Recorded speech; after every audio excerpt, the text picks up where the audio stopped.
पाठोपाठ एक गाव एक पाणवठा गरिबांचे, श्रमिकांचे, कष्टकऱ्यांचे नेते बाबा आढाव आपल्याशी संवाद साधू इच्छितात. मी बाबांना विनंती करतो. बांधवांनो, थोडी मला क्षमा कराल तुम्ही.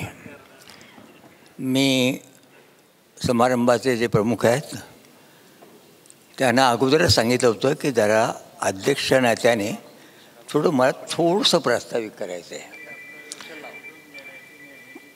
वास्तविक मला असं वाटत होतं की माझं मला यायला मिळणार नाही, कारण मी या विभागाचे जे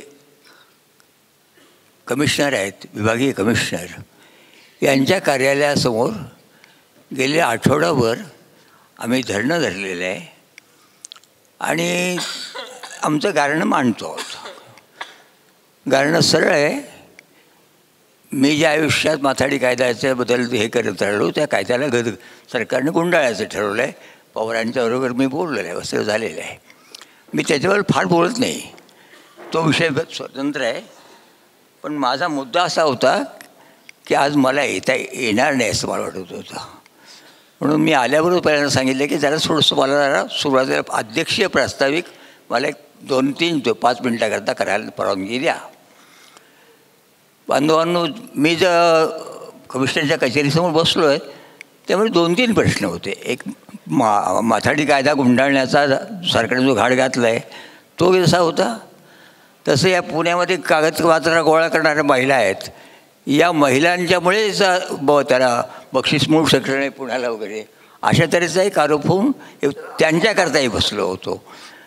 त्यानंतर मार्केट ह्याच्यातले जे आमचे मापाडी वगैरे सगळे मंडळी, त्यांना जेव्हा लक्षात आलं की आता हा जर कायदा गोंधळा तर काय व्हायचं, कारण त्यांनी जाहीर केलेलं आहे की अगदी निखळ श्रमजीवीशिवाय आता हा कायदा कुणाला लावता नाही. श्रमजीवी शब्दसुद्धा वापरायचा नाही, हमालच, माथाडी किंवा हमाल वगैरे असे बरंच, त्याच्याबद्दल मी डिटेल बोलत नाही. पण मी तुम्हाला एवढंच सांगतो आहे, आता स्पर्शीकरांचं सर्वांचं मी ऐकलं, सर्वांचं ऐकतो आहे, बोलतो आहे, अजूनही तुमचं ऐकायचं मी काही जाणार नाही. मला थोडीशी खंत अशी वाटते की आपण चिकित्सा तर स्पर्शीकरांनी सांगितलं चिकित्साच आम्ही करतोच आहोत. प्रश्न असा आहे, जनसामान्यांना घेऊन जरा पाऊल पुढं टाकलं गेलं नाही तर काय होईल. विचारवंत भाग येतात चर्चेमध्ये, परंतु सामान्य माणसांनी कृती कोणती करावी याबद्दल आजच्या सत्यशोधक परिषद, ही ज्या एक प्रकारची सत्यशोधक परिषद आहे, हा दिन साजरा करता होता. पण याचा एक काही भाग आहे. डॉक्टर बाबासाहेब आंबेडकरांना जेव्हा विचारण्यात आलं की तुम्ही घटनेचं सांगितलं, सगळं बोललात, अंमलात कशी येणार, बाबासाहेबांचं उत्तर होतं बुद्ध, कबीर आणि फुले. हे थोडक्यात ॲडसी सांगतो, बुद्ध, कबीर आणि फुले नावं बाबासाहेबांनी घेतली. आज आपण फुल्यांच्या ह्याच्यात इथं बोलतो आहोत. मित्र, तुम्हाला मला सांगायचं असं तर, पण झालं असं की आमचं जे तिथे धरणं आंदोलन सुरू झालं होतं, या आंदोलनाची दखल जरा पुण्यातल्या आमच्या सगळ्या आमदारांनी तातडीने मुख्यमंत्र्यांची भेट घेतली, उपमुख्यमंत्र्यांची भेट घेतली आणि त्यांना माझ्याशी बोलण्याचं, म्हणजे उपमुख्यमंत्र्यांचं माझं बोलणं करून दिलं. आणि त्यांनी सांगितलं की मी तातडीने, असं पवारांना नाही माहिती ही गोष्ट सगळा, आणि त्यांनी सांगितलं की जरा हे करा. मी मजूर मंत्र्यांशी बोलणं करून दिलं आणि सांगितलं जरा थोडंसं थांबा तुम्ही. प्रश्न कोणता आहे, आणि बोलण्याची भाषा कशी असते. आमचे मुख्यमंत्री म्हणतात कायदा नाही मी मोडणार, आम्ही फक्त बदल करणार. आता बदल करण्याची वेळेलाच बघा हा काय झालं आहे, जो कायदा युनोमध्ये, म्हणजे आपल्या जी युनेस्कोची कमिटी आहे, या कमिटीने सांगितलं की हा सर्वात आदर्श कायदा आहे. आता त्याच्याबद्दल मी इथे जास्त बोलत नाही. पण महाराष्ट्रात काय झालं, महाराष्ट्रात तो गुंडायचंच ठरवलं आणि त्यामुळे आम्ही तिथे बसलो. त्यातून सुटका होईल की नाही असं मला वाटत नव्हतं, पण झालं आहे. आज माझं म्हणणं तुम्हाला विनंती अशी आहे की तो एकदम आमचे प्रश्न सोडा, कागदपत्रा गोळा बाया ह्याचा प्रश्न अशा आणि सगळ्याच आमच्या कष्टकऱ्यांचे प्रश्न आहेत, शेतकऱ्यांचे सगळ्यांचे आहेत. प्रश्न असा आहे, आजच्या प्रसंगी आपण फक्त चिकित्सा करत राहू का बडशेकर? मला असं वाटतं काहीतरी पाऊल उचलावं लागेल. आणि पाऊल उचलायचं असेल तर जनतेचा सहभाग वाढावा लागेल. गांधीजींनी सत्याग्रहाचं नंतर सांगितलं. आज याच्यामध्ये सामान्य माणसाला कसं आणता येईल तर त्याचा विचार व्हावा. मी जो निर्णय घेतला तो अगोदर सांगतो अशासाठी की नंतर भाषणात त्याच्या वक्त्यांनी त्याच्यावर बोलावं.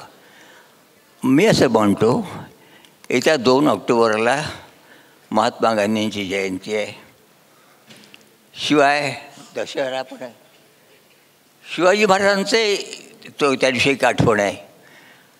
अशा दिवशी आपण सर्वांनी महाराष्ट्रात निदान किमान जरा करेंगे मरेंगे इतक्या निर्धाराने जरी नसलं तरी काहीतरी पाऊल आजच्या देशातल्या परिस्थितीत हे पाऊल पुढं जाईल याचा विचार केला पाहिजे. मी पवारसाहेब असल्यामुळे मी म्हणतो आहे, पाऊल पुढं न्यायचं म्हणजे काय? गांधींनी तर करेंगे मरेंगेपर्यंत गेले होते. परंतु आम्ही आत्ताच्या परिस्थितीमध्ये 2 न्याय आहेत. म्हणजे माझ्या हमाल मथाड्याने जरा 4 पैसे गोळा केले तर तो गुंड ठरतो, काय लूट किती करतो वगैरे सगळं बोललं जातं, खूप बोललं जातं. परंतु देशातल्या सरकारं पाडण्यासाठी 50-50 कोटी रुपये कुठून वाटले जातात? आयुष्य ज्यांचं संसदीय लोकशाहीत गेलं त्यांना मग विचारणारे असा हा प्रसंग आला होता का देशामध्ये कधी?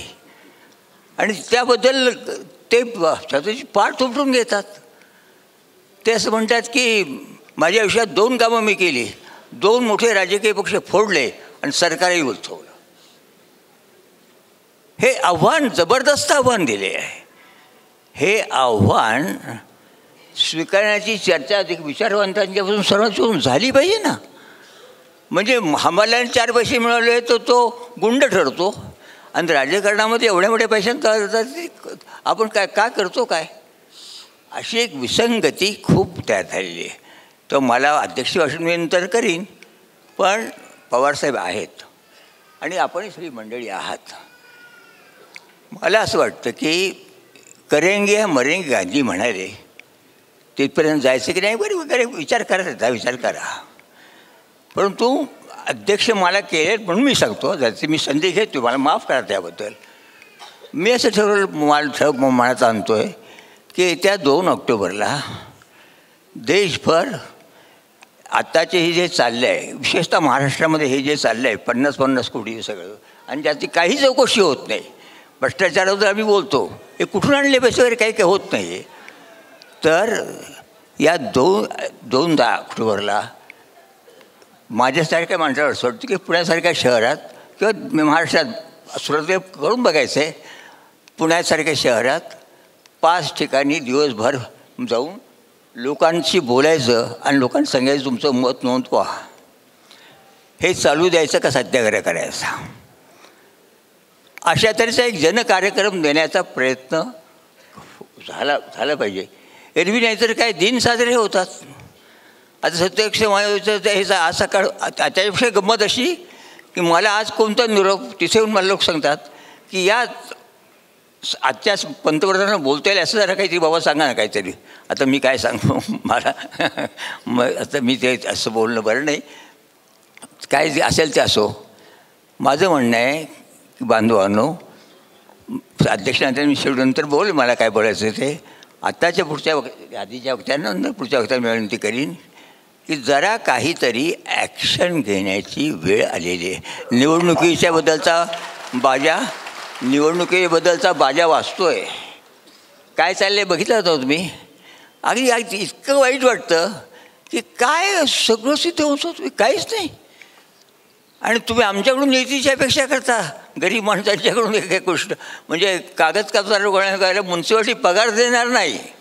तिने कागद कचरा गोळा करावून ते विकावा आणि जगावं, ही जी हे चाललं आहे तिच्यामुळे ती नीट करत नाही म्हणून इंदूरला पारितोषिक गेलं पुण्याला मिळालं नाही. अशा त्याचे युक्तिवाद चालतात. गरीब माणसांची अवहेलना अपमान खूप होतो आहे. तेव्हा आता मागाशी लोकांनी सांगितलं काय करता कायबद्दल लोक बोलत आहेत ते चालू द्यात. मी थांबणारच आहे. मी तुम्हाला एवढंच सांगतो की 2 ऑक्टोबरला दिवसभर इव्हन पुण्यामध्ये एक प्रयोग करायचं ठरवलं आहे. 5 ठिकाणी दिवसभर 2-2 तास बसायचं आणि लोकांचं मत आजमावायचं की याबद्दल काहीतरी केलं पाहिजे का नको, सत्याग्रहाची भाषा आपण करतो, केलं पाहिजे का नको, त्याचा विचार त्यांनी करावा. हे याच्याबद्दल जर ह्या लोकांनी बोललात तर बरं होईल. मग मला असं वाटतं की मला आता तीव्रतेने असं वाटतं की अशा तऱ्हेचं सुरुवात तरी आपण केली पाहिजे आणि जरा इंग्रजाकरताच करेंगे नाही मरेंगे नाही तर मानवी मूल्यांच्यासाठी अगदी साध्या मानवी मूल्यांचा सुद्धा जिथं बोध राहत नाही आहे अशा ठिकाणी आपल्याला जरा काहीतरी करावं लागेल. ही एक केवळ धडपड आहे. तेव्हा त्याच्याबद्दल मी थांबतो आणि तुम्हाला मी सांगतो एवढंच मला सांगायचं होतं. म्हणून नंतर मी शेवटी बोलायचं बोलेन. माझं ऐकून घेतल्याबद्दल मी आपल्याला धन्यवाद देतो.